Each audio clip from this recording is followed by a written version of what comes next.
नमस्कार रसिक हो.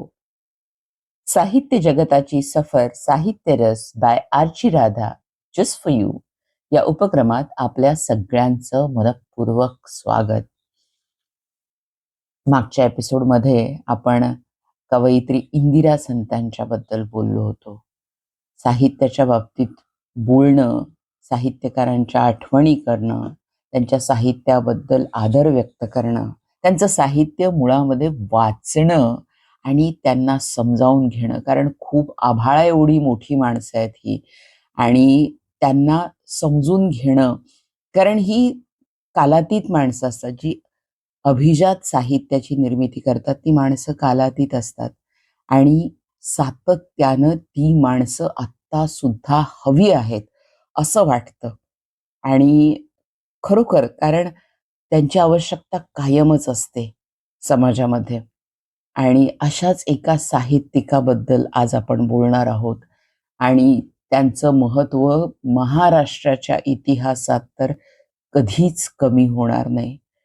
खरं तर मी हा एपिसोड करायला थोडा वेळ घेतला असं म्हणेन, कारण खूप अद्भुत आहे हे सगळं आणि खूप विचार करायला लावणारं आहे.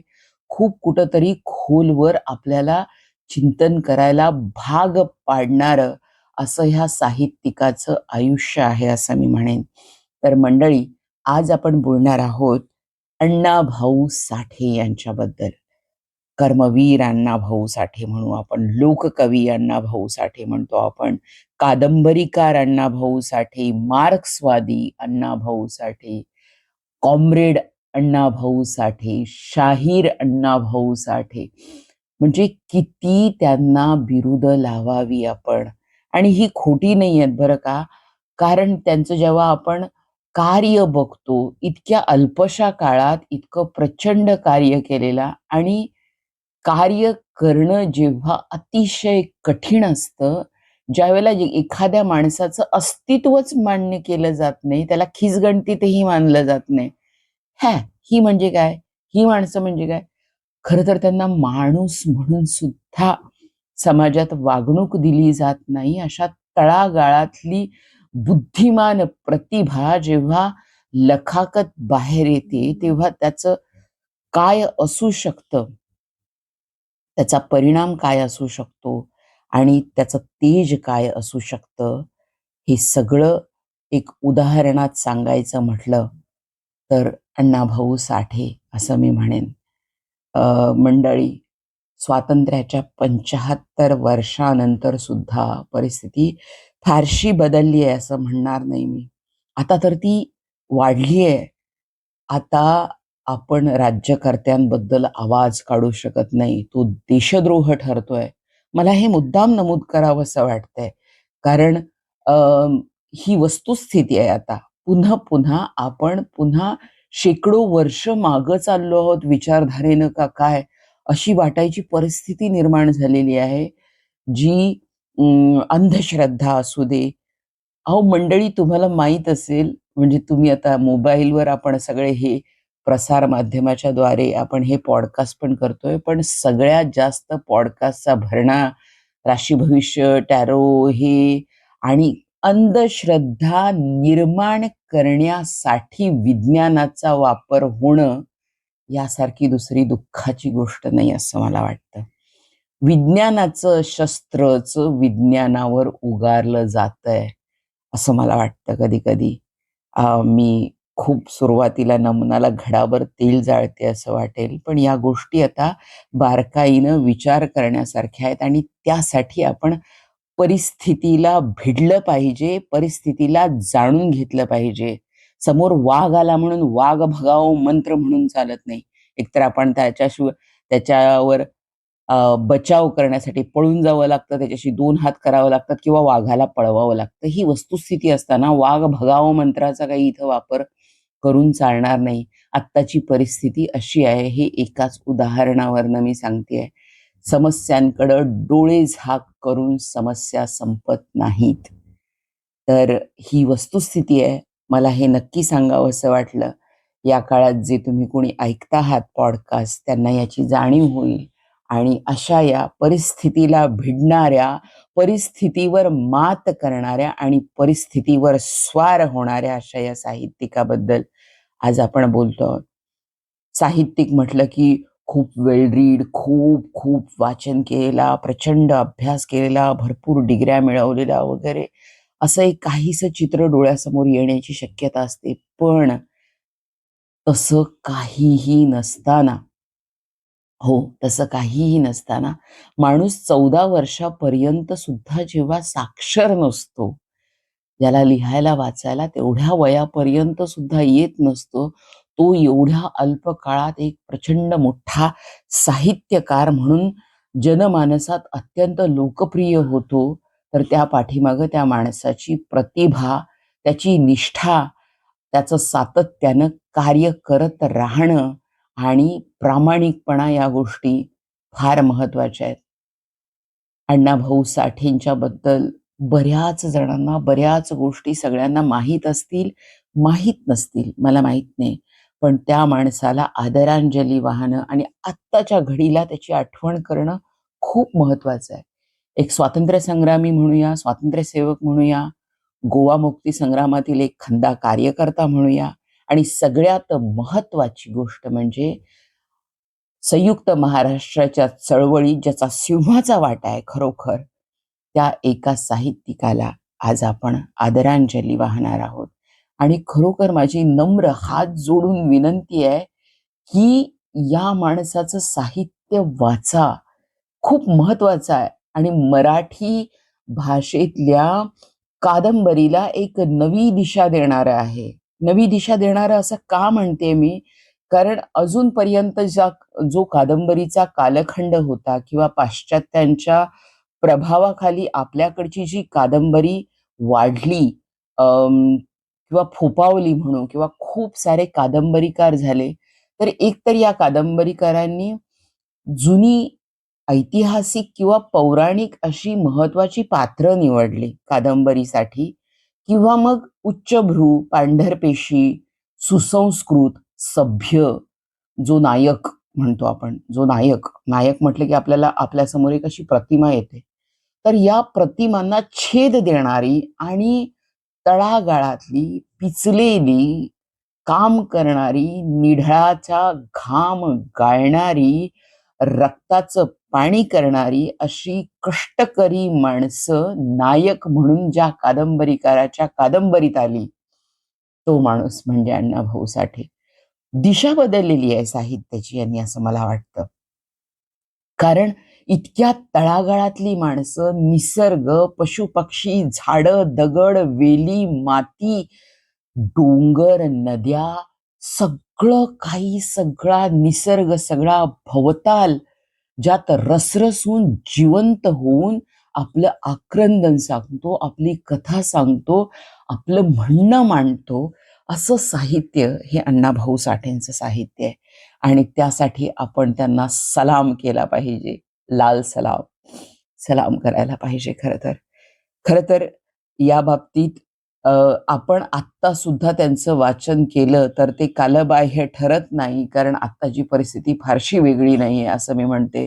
कारण आत्ता सुद्धा अं, एक कॅपिटलिस्टिक आणि कम्युनिस्ट म्हणजे जी माणसं अगदी म्हणजे तो चंगळवाद असू दे किंवा औद्योगिक मोठमोठे उद्योजक भयंकर मोठे होत जाणं, सत्ता एक हाती येणं, की सत्ता केंद्रित होणं आणि तळागाळातला जनमानस आहे तो आणखी तळागाळात रुतणं, आर्थिकरित्या पिचून जाणं, गंजून जाणं, मध्यम वर्गाचा ऱ्हास होणं, मध्यम वर्ग कुठंतरी गायबच होऊन जाणं, या सगळ्या घटना पुन्हा एकदा मोठ्या प्रमाणात घडतायत.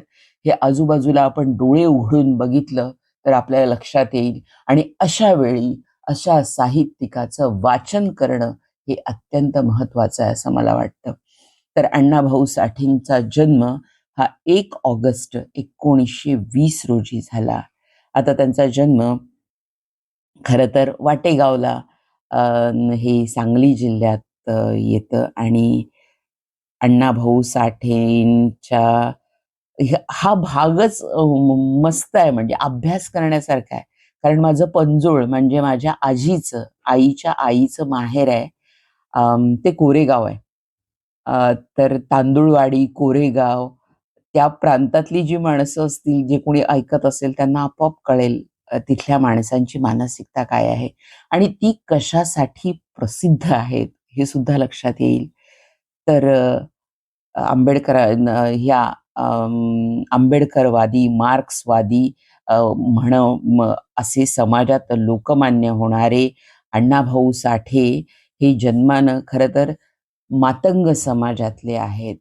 आणि इंग्रजांनी ही एक गोष्ट बरी करून ठेवली होती, की जी जी भटक्या विमुक्त जमाती आहेत किंवा काही जमाती आहेत, त्यांना त्यांनी सरळ सरळ गुन्हेगार असे शिक्के मारलेले आहेत खरोखर.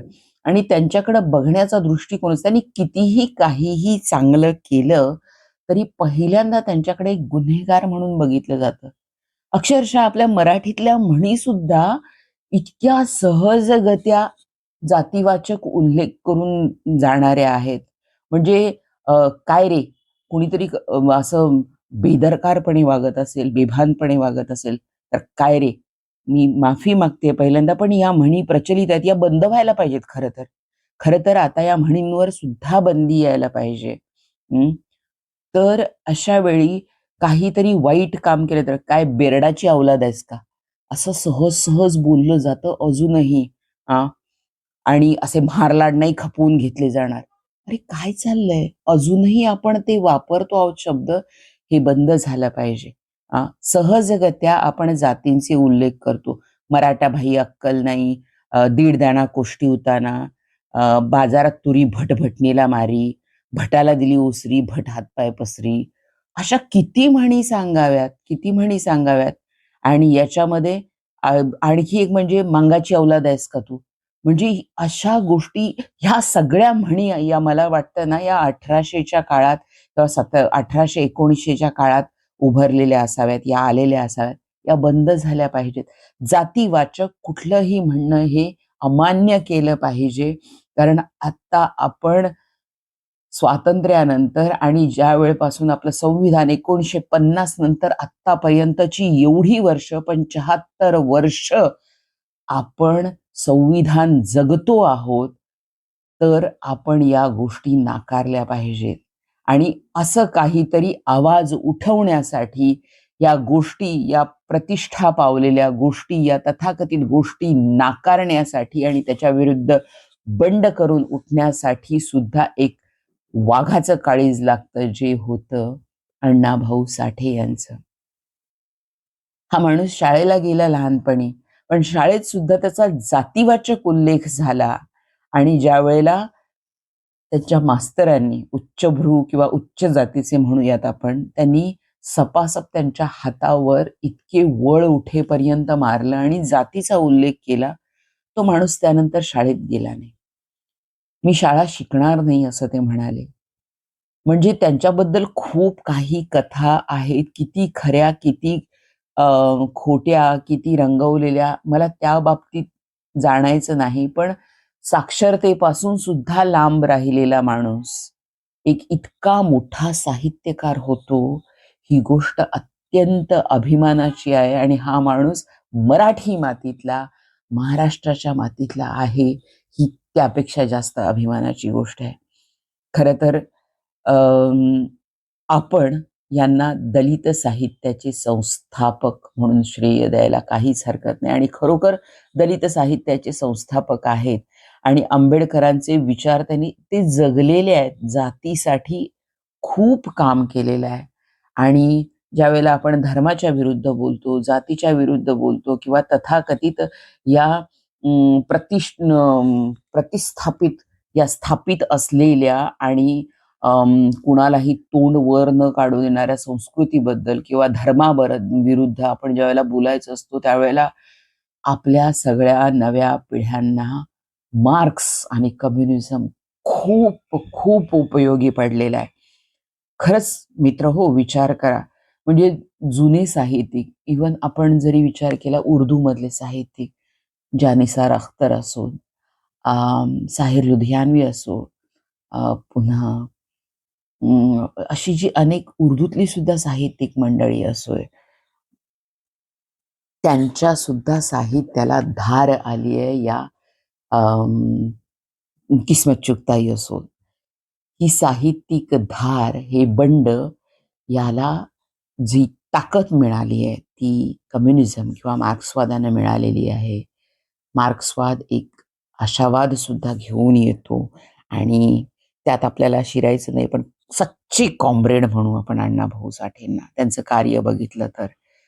तर अशा या माणसाची जडणघडण कशी, कारण जडणघडण भोवतालचा परिसर आणि तो परिसर आणि ते अनुभव गाठीशी घेऊन मूळ बीज असतं ते कसं, ती प्रतिभा कशी तरारून उठते, उमलते, फुलते किंवा ती आपल्या स्वतःला विकसित करते, याचं उत्तम उदाहरण म्हणजे अण्णाभाऊ साठे. इतक्या वाईट परिस्थितीत ही माणसं गाव सोडून काम शोधण्यासाठी शहरांकडे यायला लागली, मुंबईकडे यायला लागली. हे अखंड कुटुंब म्हणजे अण्णाभाऊ साठेंचं नाव काय, मूळ अण्णाभाऊ साठे नाहीये, तुकाराम भाऊराव साठे हे त्यांचं नाव. आणि भाऊराव साठे हे त्यांचे वडील जेव्हा काम शोधण्यासाठी कुटुंबासहित गाव सोडून पायी पायी मुंबईला आले, त्यावेळी पायी पायी मुंबईला येणं ही कल्पनाच किती भीषण आहे. आणि ही माणसं चालत चालत पुण्यापर्यंत आली. जे मिळेल ते काम, जो मिळेल तो रोजगार, अर्धपोटी उपाशी चालत काय अवस्था झाली असेल, पुण्यापर्यंत आली. तिथून ती माणसं तिथं काही दिवस काम करून, काही पैसा गाठीला बांधून, काही आगगाडीच्या कोळशाचं काम करत किंवा काय अशी हमालीची कामं करत ही माणसं मजल दरमजल करत मुंबईला पोहोचली. हे जे आयुष्यातलं शिक्षण आहे, आयुष्याला भिडण्याचं, परिस्थितीला भिडण्याचं, हे कुठल्या पुस्तकातून येणारं नाहीये खचितच. आणि असं करत करत असंख्य कामं करत ही माणसं मुंबईत पोहोचली आणि अशा परिस्थितीत इथं राहायला लागली, जी कामगार वस्तीमध्ये राहायला लागली. आणि आजूबाजूचं कामगारांचं विश्व, त्यांचं जगणं, त्यांचं जीवन याचा प्रचंड प्रभाव अण्णाभाऊंच्यावर आहे. अण्णाभाऊ त्यानंतर लिहायला वाचायला कसे शिकले, तर ते या लोकांबरोबर कामगारांचे, कामगार नेत्यांचे विचार ऐकणं, कम्युनिस्टांची ती पॉम्पलेट्स वगैरे सगळी वाटणं, चिकटवणं, ते हा सगळा भाग जेव्हा त्यांच्या कामासाठी आला. आणि मुख्य म्हणजे चित्रपटांची बॅनर्स आणि होर्डिंग्स पेंट करण्याचं काम करायला त्यांनी जेव्हा सुरुवात केली इथं, त्यावेळी त्यांची खरी अक्षर ओळख झाली. आणि त्यानंतर ते वाचायला, लिहायला लागले आणि त्यानंतर जी प्रतिभा फुलत गेली आहे, कारण त्यांना माणसंही तितकीच ताकदीची मिळाली त्यांच्यासोबत अशी. तर अण्णाभाऊ साठे, शाहीर अमर शेख, द.न. गवाणकर यांचं लाल बावटा कला पथक त्यावेळच्या सगळ्या मंडळींना माहिती आहे. खूप तळागाळात जाऊन काम केलेलं आहे. आणि ज्या वेळेला त्यांचं लेखन जर तुम्ही वाचलं तर सगळा ग्रामीण भाग, ग्रामीण भागातलं जीवन, ग्रामीण भागाची मानसिकता, तिथल्या जत्रा, यात्रा, तिथल्या लोककला, तिथल्या रसरशीत जगणं, तिथली देवळं, देव, माणसांची अम, जगण्याची पद्धत, शेती, काम, हे सगळं जे मातीतलं जगणं आहे, ते त्यांच्या लेखनामध्ये आहे. मी तुम्हाला म्हटलं की सांगली जिल्हा वाळवा तालुक्यातल्या वाटेगाव, त्या मात त्या मातीतलं जे काय आहे ना, म्हणजे त्यांच्या कादंबऱ्यांमध्ये सुद्धा ते रसरसून आलेलं आहे. आणि त्यासाठी वाचणं आवश्यक आहे. ग्रामीण महाराष्ट्र, कष्टकरी महाराष्ट्र, कामगार महाराष्ट्र आणि शेतकरी महाराष्ट्र यांचं जगणं जर तुम्हाला अनुभवायचं असेल, तर यांचं साहित्य नक्की, नक्की वाचा. कारण ज्या वेळेला रेठ्याच्या जत्रेमध्ये त्यावेळेला क्रांतिसिंह नाना पाटील, पत्री सरकार म्हणत होते त्याला, प्रति सरकाराची स्थापना केली होती. लोकं त्याला पत्री सरकार म्हणायचे ग्रामीण भागातले. तर क्रांतिसिंह नाना पाटलांचं ज्यावेळेला भाषण त्यांनी, कारण त्यावेळेला तितकं स्वातंत्र्यही नव्हतं. अशा वेळेला तमाशा चालू आहे. तमाशा बघायला हे लोकं थांबलेले आहेत आणि तमाशाच्या मध्येच तमाशा बंद होतो आणि क्रांतिसिंह नाना पाटील स्वातंत्र्याबद्दल बोलतात, तेव्हा या माणसावर त्याचा इतका प्रचंड परिणाम होतो आणि आपण स्वातंत्र्यासाठी काहीतरी केलं पाहिजे, झोकून दिलं पाहिजे, ही वृत्ती या माणसात येते आणि त्यानंतर त्याची कार्यशैली त्या पद्धतीनं होते. म्हणजे किती बाहेरच्या गोष्टींचा प्रभाव अत्यंत चांगल्या रीतीनं आपलं व्यक्तिमत्व घडवण्यासाठी होऊ शकतो, त्याचं उदाहरण म्हणजे अण्णाभाऊ साठे आहेत. कॉम्रेड डांगेंच्या विचारानं प्रभावित झालेले अण्णाभाऊ साठे. लालबावटा कला पथकानं इतकं मोठं कार्य केलेलं आहे खरं तर त्या काळामध्ये आणि आंबेडकरांच्या शिकवणुकीला अनुसरून हा माणूस पुन्हा दलित कार्याकडे वळतो, त्यांच्यासाठी काम करतो, आपल्या समाजासाठी काम करतो आणि ही सगळी समाजातली, ही सगळी तळागाळातली माणसं नायक म्हणून त्याच्या कादंबरीमध्ये येतात. खरोखर वाचनीय आहे हे आणि खूप कादंबऱ्या, किती कादंबऱ्या. या इतकं अल्प आयुष्य आहे खरं तर. 1 ऑगस्ट 1920 ला जन्म झाला त्यांचा. 14व्या वर्षापर्यंत ते साक्षर नाहीत आणि 49 वर्षानंतर म्हणजे 18 जुलै 1969 रोजी ते जातात आणि त्याआधी ते इतकं मोठं कार्य करून जातात. तर या माणसाला खरोखर सलाम करायला पाहिजे. त्यांच्या मराठी भाषेत 35 कादंबऱ्या आहेत, 14 लोकनाट्य आहेत, 12 पटकथा आहेत आणि प्रवास वर्णन आहेत. रशियाला गेले होते त्यावेळेचं त्यांनी रशियन भ्रमंती हे त्यांचं प्रवास वर्णन आहे. ज्या माणसाच्या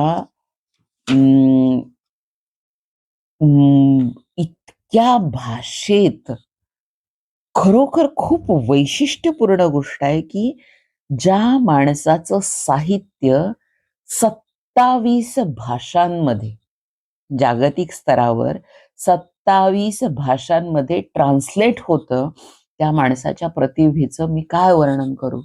का होतं हे? का होतं? का पोचतो हा माणूस? का भिडतो? जगभरातल्या सगळ्या तळागाळातल्या लोकांना तो आपला का वाटतो? कारण ते खरं स्वरूप व्यक्त करतात. त्यांची दुःख, त्यांच्या वेदना, त्यांचं जगणं हे सगळीकडं जवळपास सारखं आहे. म्हणून इतक्या भाषेत, इतक्या जगभरातल्या इतक्या लोकांमध्ये ते लोकप्रिय का होतात? कारण खूप माणसं तशा पद्धतीचं जगणं जगतायत आणि त्याचं प्रातिनिधिक रूप त्यांच्या लेखनात येतं.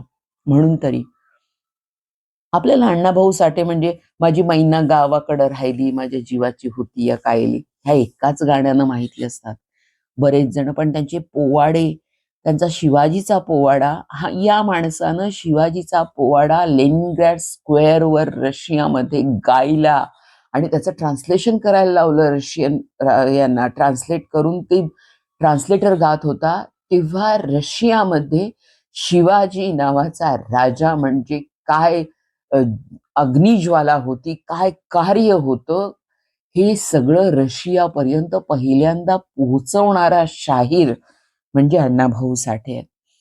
तिथल्या लोकांना असा एक राजा होऊन गेला आणि त्याचं कार्य इतकं प्रचंड आहे, हे तिथल्या सामान्य लोकांना पर्यंत पोहोचवण्याचं काम हे अण्णाभाऊ साठेंनी केलेलं आहे. शाहिरीमध्ये खूप मोठी ताकद असते खरं तर. कारण जनमानसाच्या हृदयाला हात घालण्याची ताकद असते ती आणि या ताकदीचा उपयोग खऱ्या अर्थानं झालाय तो महाराष्ट्राच्या, संयुक्त महाराष्ट्राच्या चळवळीमध्ये. हे त्रिकूट जे आपण म्हणतो की शाहीर अमर शेख, अण्णाभाऊ साठे, गव्हाणकर, ही माणसं इतक्या तळागाळापर्यंत, इतक्या श्रमिक कामगार वर्गापर्यंत, मुंबईच्या आत्म्यापर्यंत इतकी जाऊन पोहोचली आणि संयुक्त महाराष्ट्राच्या चळवळीत त्यांचा सिंहाचा वाटा आहे खरं तर. त्यांच्या पोवाड्यांनी, त्यांच्या शाहिरीनी जनमानसाच्या हृदयाला हात घातला आणि आज आपण जो महाराष्ट्र अनुभवतो त्याचं खूप सारं श्रेय या माणसांच्या चरणी आपण वाहायला पाहिजे खरं तर. कारण या संयुक्त महाराष्ट्राच्या चळवळीत उच्चभ्रू किंवा खूप साऱ्या श्रीमंत माणसांनी प्राण गमावले असं अजिबात नाही. इथं बळी पडले आहेत ते श्रमिक वर्गातले, कामगार वर्गातले, शेतकरी वर्गातले 108 बळी, त्यांचं बलिदान आणि त्यांच्या बलिदानावर आजचा हा महाराष्ट्र उभा आहे. महाराष्ट्रानं याची कायम कायम आठवण ठेवायला पाहिजे आणि त्यासाठी त्यांच्या चरणी वारंवार नमन. तर या माणसाचं साहित्य वाचा, या माणसाची निष्ठा वाचा, या माणसात भाषेसाठी केवढं काम केलंय. ही सगळी मी म्हटलं की भाषेला वेगळं वळण दिलं. कादंबरीतले नायक बदलले. तळागाळातली माणसं नायक म्हणून त्यांच्या कादंबऱ्यांमध्ये आली. आपल्याला त्यांचा लेनिनग्राडचा पोवाडा माहितीये, शिवाजीचा पोवाडा माहितीये, मुंबईची लावणी, त्यांच्या कथा इतक्या भारतीय आणि विदेशी भाषामध्ये अनुवादित झालेल्या आहेत.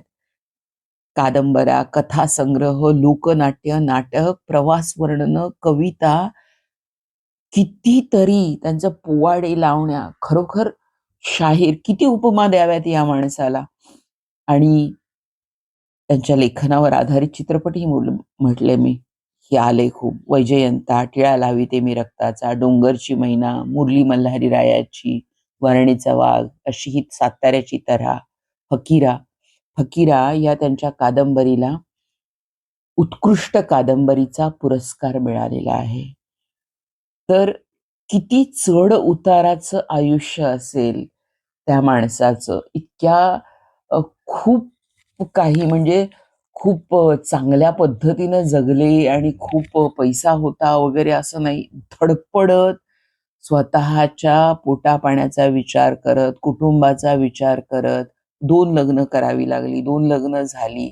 दुसऱ्या पत्नीनं जे साथ दिली त्यांना, त्या साथीत तेवढ्याशा अल्पावधीत 10-12 वर्षाच्या काळात त्यांनी इतक्या विपुल साहित्याची निर्मिती केलेली आहे खरं तर. पण अशा या माणसाला पुन्हा अं, कुठून तरी चटके बसतात. इतक्या भावनापूर्ण आपण म्हणतो की खूप इमोशनल माणसं असतात त्यावेळेला एक्स्ट्रीमपर्यंत, कधी-कधी चांगल्या कामासाठी ती एक्स्ट्रीमपर्यंत इमोशन्सचा आपल्या वापर करतात. पण या माणसांना जेव्हा डिप्रेशन येतं तेव्हा ते सुद्धा खूप एक्स्ट्रीम लेव्हलला असतं. आणि शेवटी असंच झालं फकीराच्या बाबतीत. त्या चित्रपटाच्या बाबतीत फसवल्या गेल्यामुळं त्यानंतर त्यांना इतकं आपण म्हणूया की या सगळ्या गोष्टी या इतक्या नकारात्मक घडलेल्या आहेत आयुष्यात आणि त्यानंतर त्यांची व्यसनाधीनता आणि त्यांचं आजारपण यात म्हणजे मला एक आठवण सांगावीशी वाटते त्यांच्याबद्दल की आमच्या इथे एक वर्कशॉप होतं आणि त्या वर्कशॉपला ॲक्युथेरपीचं वर्कशॉप होतं खरं तर. पण वर्कशॉप घेणारे होते डॉक्टर नगरसेकर. तर वर्कशॉप झाल्यानंतर पुन्हा अशा गप्पा-गप्पांमध्ये साहित्याबद्दल जेव्हा बोलणं झालं, तेव्हा त्यांनी अण्णाभाऊ साठेंची आठवण काढली होती आणि अण्णाभाऊ साठेंच्याबद्दल ते इतके भरभरून बोलत होते. ते म्हणाले, अण्णाभाऊ साठे गेले तेव्हा जीर्ण गोंडपाटावर जीर्ण झालेलं, फाटकं, लतकर, पांघरलेलं, विड्यांची थोटकं आणि उशाला लेनिनचा अर्धपुतळा, एक मडकं पाण्याचं, इतकंच त्यांच्याजवळ होतं. इतका मोठा साहित्यिक इतक्या विपन्न अवस्थेत जातो, ही खरं तर खूप दुःखाची बाब आहे. खूप दुःखाची बाब आहे. त्यानंतर तुम्ही त्याला किती डोक्यावर नाचवलं, बसवलं तरी त्यांचा अंतिम काळ हा अतिशय वाईट परिस्थितीत गेलेला आहे आणि त्याबद्दल खरोखर अपराधाची भावना असायला पाहिजे आपल्या मनामध्ये असं वाटतं. पण ह्या माणसाला सलाम. यांचं साहित्य नक्की वाचा. त्यांचे पोवाडे काही YouTubeवर गायलेले आहेत लोकांनी. काहींनी त्याच्यावर नृत्य बसवलेले आहे. जो तो आपापल्या कुवतीप्रमाणे आणि वकुवाप्रमाणे अभिव्यक्त होत असतो, असं माझं मत आहे. तर या माणसाची प्रतिभा ही खरोखर सलाम करण्यासारखी आहे. इतक्या विरुद्ध आपल्या म्हणजे विरुद्ध परिस्थितीत इतक्या अं, वाईट परिस्थितीला तोंड देत सुद्धा अ, जी काही निर्मिलं ते पुढच्या पिढ्यांना मार्गदर्शक असं ठरणारं आहे. आणि या माणसाचं आयुष्य बघितलं तर इतक्या पद्धतीची कामं केलेली आहेत त्यांनी निर्वाहासाठी. हमालीची कामं, वेटर म्हणून काम केलं, कोळसा वाहणारा माणूस, बूट पॉलिश केलं, सिनेमाचे डोअर कीपर म्हणून काम केलं, खाण कामगार म्हणून काम केलं, पाणी पुरवठा विभागातील पाईप फिटरचं काम केलं. कितीतरी कामं त्यांनी केली आपल्या निर्वाहासाठी. पण या माणसाची सिनेमाची आवड कधी कमी झाली नाही. काय काय काम, झाडू झाडू तयार करणं हा त्यांचा परंपरागत काम आहे खरं तर. ते झाडू तयार करून विकणं वगैरे, हे सगळे व्यवसाय करत असताना आपल्याला आश्चर्य वाटेल, हे सगळं जगण्यासाठीची, पोटाची खळगी भरण्यासाठीची धडपड करत असताना त्यांचं संगीतावरचं, कलेवरचं प्रेम हे कधीच कमी झालं नाही. हार्मोनियम, तबला, सारंगी, ढोलकी, बुलबुल तरंग वाजवण्यात तरबेज होते अण्णाभाऊ साठे. म्हणजे एखाद्या माणसाकडं कला किती भरभरून दान देते खरं तर. त्यांनी तमाशामध्ये कामं केली. तमाशाला एक उत्तम त्यांनी एक व्यासपीठ कला पथकानं, आपण लालबावटा कला पथकाबद्दल सुरुवातीला बोललोच, तर त्यांनी त्याला प्रतिष्ठा मिळवून दिली. त्यातनं सामाजिक विषय लोकांपर्यंत पोहोचवले. उत्तम कलाकार, लेखक अशा या माणसाचा मृत्यू इतक्या विपन्न अवस्थेत झाला. त्यांना खऱ्या अर्थानं आपण श्रद्धांजली वाहूयात आणि नक्की त्यांचं कुठलंही एखादं पुस्तक वाचा, अशी मी आमच्या साहित्य जगताची सफर, साहित्य रस या उपक्रमातून आपल्याला विनंती करते. आणि मंडळी, हा एपिसोड कसा वाटला हे नक्की, नक्की, नक्की कळवा. कारण तुमच्या प्रतिक्रिया, तुम्ही जे काय आणखी काही सुचवू शकाल तर ते आम्हाला नक्की कळवा. आणि मराठी भाषेतली पुस्तकं वाचत चला. वाचन संस्कृती वाढवूयात आपण. खूप साहित्यरत्न आपल्याकडं आहेत आणि त्या साहित्यरत्नांची प्रभा आत्ता या जगावर सुद्धा तेवढ्याच ताकदीनं आपण फाकवूया आणि ती प्रभा अनुभवूया. तर मंडळी, आपल्याला हा एपिसोड कसा वाटला ते नक्की नक्की सांगा आणि आमच्या या उपक्रमाला please do like, share and subscribe. Please do subscribe. कारण तुमचं जे म्हणणं आहे किंवा तुमचा जो प्रतिसाद आहे तो आमच्या पाठीशी असला तर आम्हाला हा उपक्रम आणखी आणखी वाढवता येईल, फुलवता येईल. तर पुन्हा एकदा आपल्याला विनंती करते की चॅनलला लाईक करा, शेअर करा आणि मुख्य म्हणजे सबस्क्राईब करा. तर पुन्हा भेटूया पुढच्या आठवड्यात एका पुढच्या वेळी म्हणूयात आपण.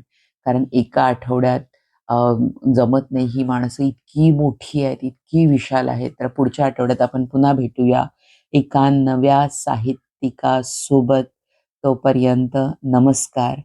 पण जास्तीत जास्त लोकांपर्यंत आमचा हा उपक्रम पोहोचवण्याचा आपण प्रयत्न केलात तर आम्हाला खूप छान वाटेल आणि या साहित्यिकांना ती खऱ्या अर्थानं आदरांजली ठरेल असं मला वाटतं. तर आपला निरोप घेते. धन्यवाद. नमस्कार.